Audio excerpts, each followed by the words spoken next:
Fanny Ardant, l'actrice bien aimée et respectée, est née à Saumur en Maine-et-Loire en 1949, mais elle a grandi à Monaco dans une famille militaire qui était amable avec la famille royale. Ardant est partie de Monaco quand elle était adolescente pour étudier la science politique à Aix-en-Provence, mais sa passion pour le théâtre l'a dirigée vers sa future carrière. En 1981, elle est captivée par François Truffaut qui, selon sa fille Laura, lui a offert le rôle de Mathilde Bochard dans son nouvel film La femme d'à côté. Ce film a gagné l'approbation de la communauté internationale et Ardant a été nominée pour recevoir un César. Quelqu'un à The New York Times a souligné la compétence et la beauté mystérieuse d'Ardant. J'ai choisi Ardant parce que j'admire sa diversité comme actrice et comme être humain. Il y a une pléthore de belles actrices françaises, mais Ardant est remarquable parce qu'elle n'a pas choisi de s'appuyer seulement sur sa beauté, mais aussi sur son talent naturel et son cerveau.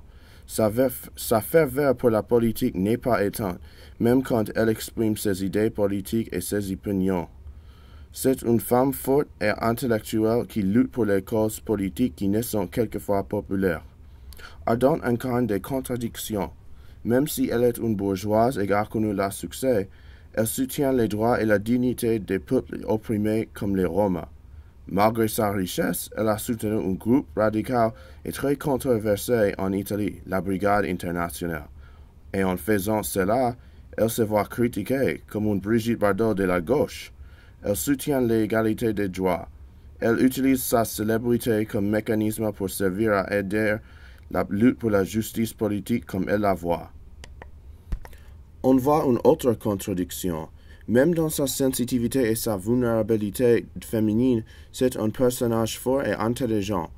La complexité dans sa vie personnelle et dans ses films nous est souvent montrée comme quelque chose qu'on voit rarement dans les films des autres acteurs.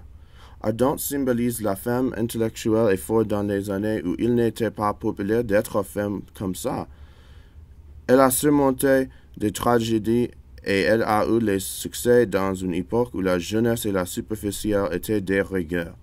Le bref rapport entre Truffaut et Ardant est terminé en 1984 quand il est mort d'un cancer. Néanmoins, elle a choisi de progresser dans la vie.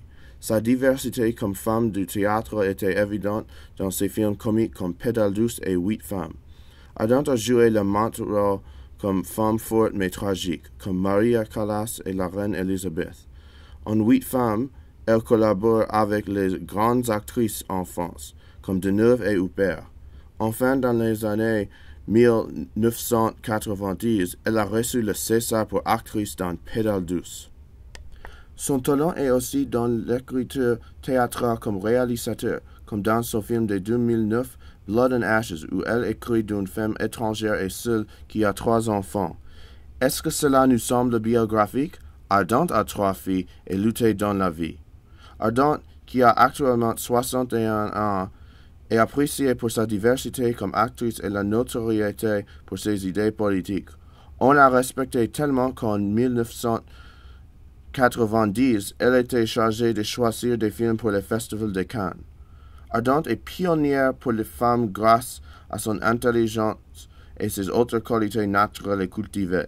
Elle symbolise la femme qui est indépendante des hommes.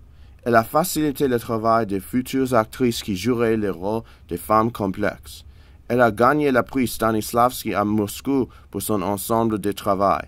Elle est vraiment unique de manière que toutes les actrices en France et du monde entier doivent lui donner leur gratitude.